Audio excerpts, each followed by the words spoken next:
नमस्ते, म एकराज पोखरेल। अहिले हामी चाहिँ तुलसीपुर 4 तरुलेमा छौँ। अनि यो बाटो चाहिँ चमिरकुपा जाने बाटो हो।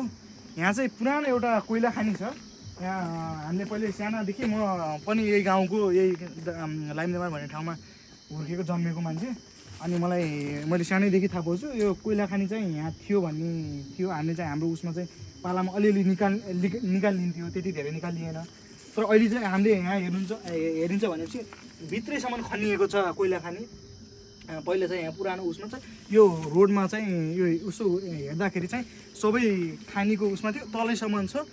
यो पुरानो एउटा खानी भनेर थाहा पाइन्छ। हामीले चाहिँ हाम्रो उसमा पुस्तामा चाहिँ निकाल्न छोडियो। हाम्रो बुवा बाजेको पालामा चाहिँ निकालिन्थ्यो भन्ने एउटा हामीले यहाँ देख्न सक्छौँ, एउटा सपोर्ट देख्न सक्छौँ। तपाईँहरू पनि यो बाटो हिँड्नुभयो भनेपछि अब यो तरुले हुँदै चमिरकुपातिर हिँड्नुभयो भनेपछि यहाँनिर देख्न सक्नुहुन्छ। तपाईँहरूले हेर्नु होला पनि एकछिन यहाँ रोकेर अथवा हिँडेर ट्रेकिङमै आउनु भएको छ नि, हिँडेर आउनु भएको छ भनेपछि यहाँ मजासँग देख्न सक्नुहुन्छ। तपाईँले पहिलाको खानी चाहिँ यहाँबाट थियो, तल पनि थियो। पहिला तल झन् अलिक ठुलो थियो। यो पनि एउटा सोरुम बनिन्छ। यहाँबाट एउटा अझ बाटोले अझ त धेरै काट्यो। पहिला चाहिँ हिँड्ने मात्र बाटो थियो। हिँड्ने बाटोमा एकदम त्यहाँ चाहिँ धेरै देखिन्थ्यो। तपाईँहरू पनि हिँड्दै आउनु होला, हिँड्दै आएर मजासँग एक्सप्लोर गर्नु होला यो ठाउँलाई। खनिजहरू कस्तो कस्तो पाइदो रहेछ त भन्ने कुरा चाहिँ हामीले एक्सप्लोर पनि गर्न सक्छौँ।